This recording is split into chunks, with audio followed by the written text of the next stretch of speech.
Existen 4 conceptos fundamentales en la programación orientada a objetos. Estos conceptos son encapsulación, abstracción, herencia y polimorfismo. Es importante conocerlos porque son muy populares en entrevistas. Hoy veremos cada uno de estos conceptos. Pero antes de ello, veamos qué teníamos antes de la programación orientada a objetos. Teníamos programación procedural, que consistía en dividir un programa en varias funciones o procedimientos. Tenemos entonces datos almacenados en un montón de variables y funciones que operan sobre dichos datos. Este estilo de programación es muy simple y directo. A menudo es lo que aprenderás como parte de tu primera materia de programación, en la universidad, en un bootcamp o de manera autodidacta. Pero a medida que tus programas crecen, terminarás con un montón de funciones que están dispersas por todas partes. Es posible que te encuentres copiando y pegando líneas de código una y otra vez. Realizas un cambio en una función y luego varias otras funciones dejan de funcionar. Esto se conoce como código espagueti. Existe tanta interdependencia entre todas estas funciones que se vuelve problemático. La programación orientada a objetos resuelve este problema. En la programación orientada a objetos combinamos un grupo de variables y funciones relacionadas en una unidad, y a esta unidad la llamamos objeto. Nos referimos a las variables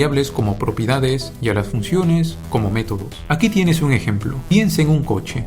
Un coche es un objeto que tiene propiedades como marca, modelo, color y métodos como iniciar, detener y mover. Piensa en tu novia. Tu novia es un objeto con propiedades como edad, peso y altura y métodos como abrazar, reclamar y comer. Ahora podrías decir, pero Juan, no tengo una novia. Dame un ejemplo de programación real. Bueno, abre tu navegador que te presentaré al objeto Local Storage. Cada navegador tiene este objeto que te permite almacenar datos localmente. Este objeto tiene una propiedad length que devuelve el número de objetos almacenados en su interior y tiene métodos como setItem y removeItem. Entonces, en la programación orientada a objetos, agrupamos variables y funciones relacionadas en objetos. Y esto es lo que llamamos encapsulación. Déjame mostrarte un ejemplo de esto en acción. Aquí tenemos 3 variables, base salary, overtime y rate, que vendrían a ser salario base, horas extras y tarifa por hora. Debajo de estas tenemos una función para calcular el salario de un empleado. Nos referimos a este tipo de implementación como programación procedural. Entonces tenemos variables en un lado y funciones en el otro lado. Están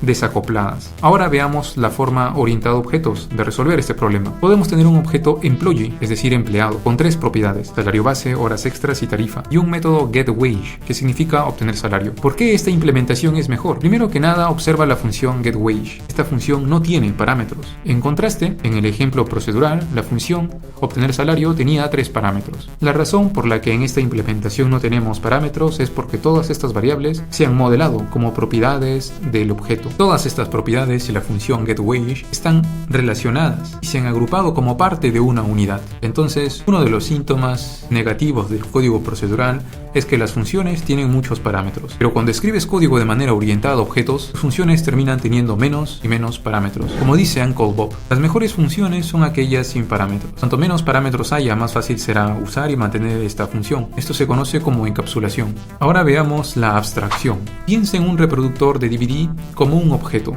Este reproductor tiene una placa lógica compleja en su interior y unos pocos botones en el exterior con los cuales interactúas. Simplemente presionas el botón de reproducir y no te importa lo que sucede en el interior. Toda esa complejidad está oculta para ti. Esto es un ejemplo real de abstracción. Podemos utilizar la misma técnica en nuestros objetos. Es decir, podemos ocultar algunas de las propiedades y métodos del exterior. Y esto nos brinda un par de beneficios. Lo primero es que simplificamos la interfaz de esos objetos. Usar y entender un objeto con pocas propiedades y métodos es más fácil que un objeto que tiene muchas propiedades y métodos. El segundo beneficio es que nos ayuda a reducir el impacto de cambios en el código. Imagina que mañana cambiamos estos métodos internos o privados. Ninguno de ellos se filtrará hacia el exterior, porque estos métodos no son accesibles desde el exterior. Podemos eliminar un método o cambiar sus parámetros, pero ninguno de estos cambios afectará al resto del código de la aplicación que haga uso de esta clase. Entonces, con la abstracción, reducimos el impacto del cambio. Veamos ahora el tercer concepto fundamental de la programación orientada a objetos, la herencia. La herencia es un mecanismo que te permite eliminar código redundante. Aquí tienes un ejemplo. Piensa en elementos HTML, como cajas de texto, listas desplegables, checkboxes y muchos más. Todos estos tienen algo en común. Ellos tienen propiedades como hidden o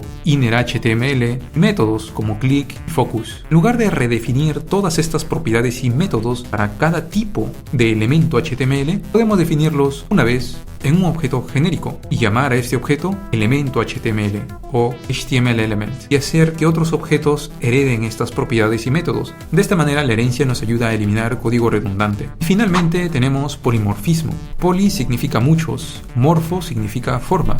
Entonces, polimorfismo significa muchas formas. En la programación orientada a objetos, el polimorfismo permite que objetos de distintos tipos atiendan a los mismos métodos, simplificando así muchas condiciones if, else o sentencias switch. Entonces, volviendo a nuestro ejemplo de los elementos HTML, todos estos objetos deberían tener la capacidad de renderizarse sobre una página, pero cada elemento se renderiza de forma distinta. Si quisiéramos renderizar múltiples elementos de manera procedural, nuestro código probablemente se vería así.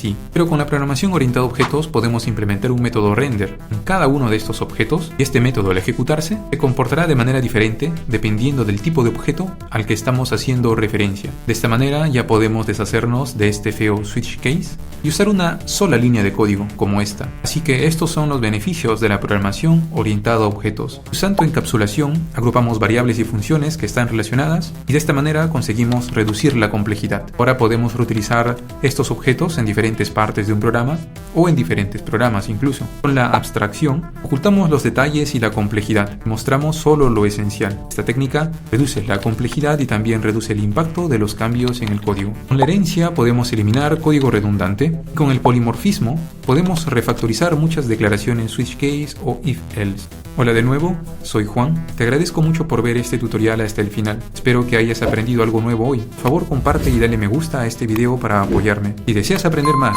sobre programación orientada a objetos de JavaScript, Android, Python, Laravel, te invito a inscribirte a mis cursos. Visita programacionymas.com y por ver hasta el final te comparto aquí debajo un cupón de descuento para que puedas acceder a todos mis cursos desde $1. Asimismo, asegúrate de suscribirte al canal porque subo nuevos videos todas las semanas. Gracias y que tengas un excelente día.